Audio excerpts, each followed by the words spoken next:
안녕하세요. 내가 사는 주식이 미사일처럼 떡상하길 바라는 마음으로 미국 주식 사는 일기 미사일TV입니다. 오늘 시장은 오랜만에 큰 폭으로 하락하며 마무리되었습니다. 마치 얼마 전에 보여드렸던 통계가 맞다는 것을 반증하는 것처럼 말이죠. 하지만 아직 2월이 다 끝난 것은 아니기 때문에 실제로 이렇게 2월 하반기는 하락하는 기간인지 지켜봐야 할 것 같습니다.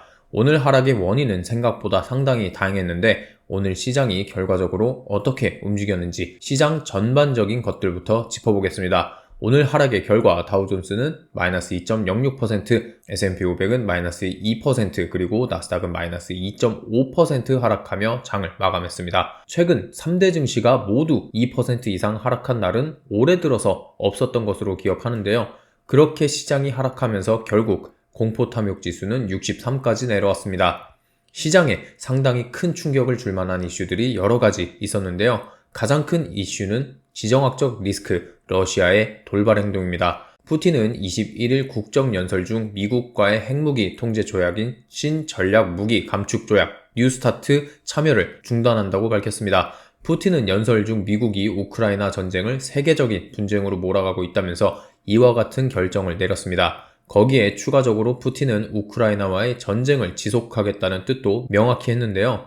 역시 항상 그렇듯 전쟁을 하고 있는 자신들의 잘못은 없으며 우크라이나와의 갈등을 부채질하고 긴장을 고조시키는 확전에 대한 책임은 오로지 서방 엘리트들에게 있다고 비난하는 파렴치한 모습까지 보였습니다. 이것은 최근에 바이든 대통령의 우크라이나 방문에 대한 보복 조치로 볼 수 있습니다. 사실 이것은 그렇게 큰 이슈거리가 되지 않는다고는 생각합니다만 시장은 민감하게 반응하고 있습니다.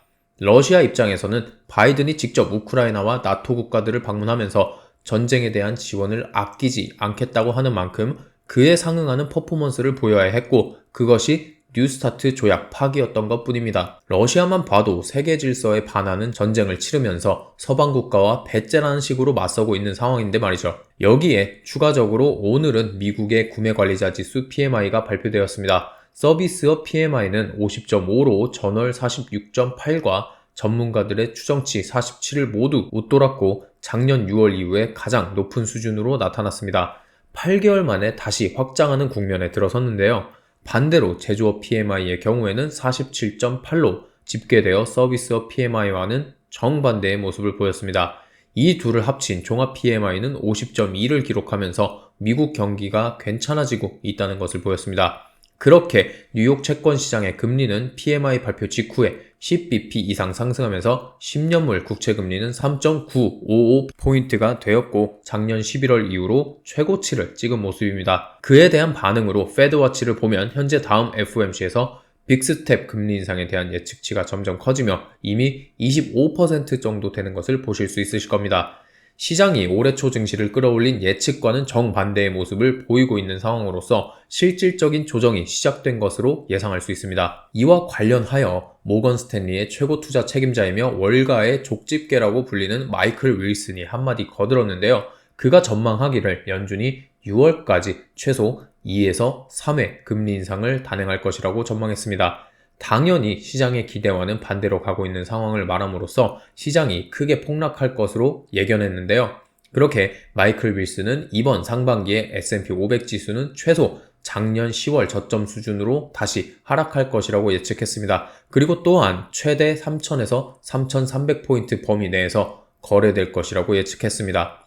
마이클 윌슨이 이 같은 주장을 하게 된 배경으로는 최근에 급상승한 주가인데요. 투자자들이 현재 유동성과 비교해 주가 지수를 너무 높은 수준까지 끌어올렸고 이것은 비이성적인 투자자들이 주식시장을 데스존으로 몰아넣는 결과를 초래한다고 말했습니다.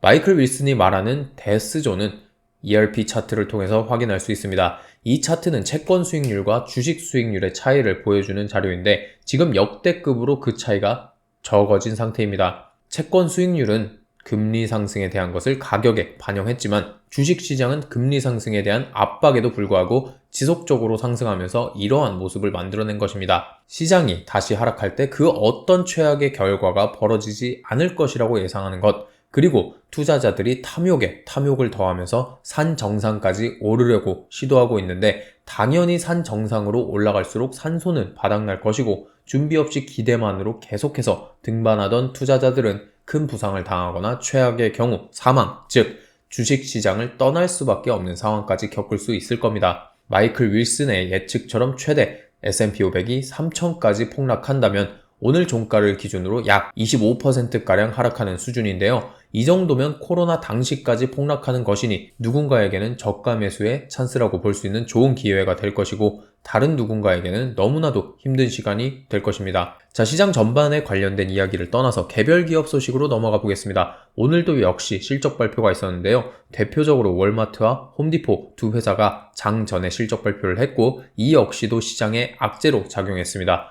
항상 말씀드리는 것처럼 실적 발표는 분기 실적 발표보다는 가이던스가 진짜였다는 것이 한 번 더 증명된 하루였습니다. 첫 번째로 월마트의 분기 실적은 예상치를 모두 상회했습니다. 그러나 올해 실적 가이던스가 좋았던 분위기를 냉각시켰습니다.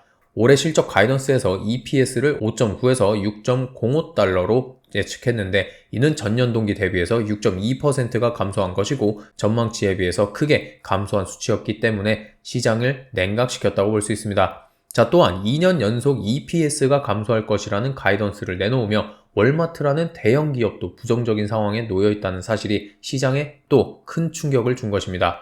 다음으로 홈디포의 실적은 월마트보다 약간 좋지는 않았습니다. EPS는 시장 전망치보다 약간 높게 부합하는 모습을 보였고 매출은 시장 전망치와는 약간 낮게 부합하는 모습을 보였습니다. 2019년 11월 이후로 약 2년 반 만에 첫 미스가 난 것입니다. 순이익도 월마트와는 달리 전년 대비 0.3% 증가라는 미미한 수치를 내놨습니다. 홈디포도 가이던스가 꽤 좋지 않았는데요.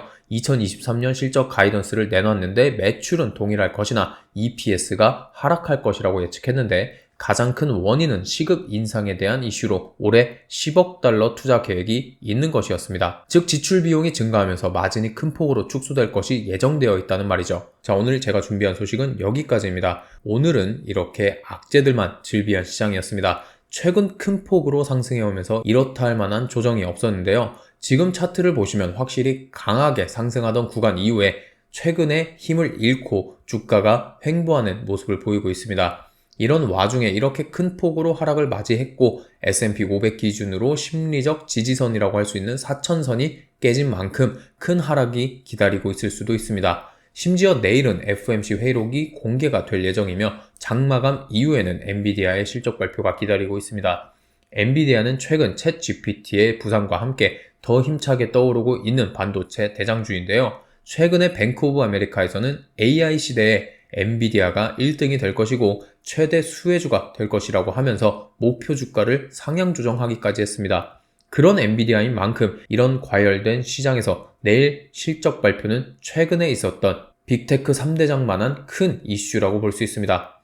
내일 엔비디아마저도 월마트나 홈디포처럼 실적이나 가이던스를 부진하게 내놓는다면 시장은 확실히 한동안 큰 폭락을 면할 수 없을 것이고 제가 저번 주에 보여드렸던 통계처럼 2월 하반기는 하락의 기간이라는 것을 한 번 더 증명하는 계기가 될지도 모릅니다. 시장이 하락한다고 해서 실망하지 마세요. 어차피 우상향 할 거 조금 늦게 하는 거고 그렇게 늦게 우상향이 시작된다면 그동안 우리는 싸게 원하는 주식을 매수하면 그만입니다. 어제 영상을 보신 분들은 아실 겁니다. 적립식 장기 투자 40년이면 원금 3억으로 얼마만큼 수익을 낼 수 있었는지를 말이죠.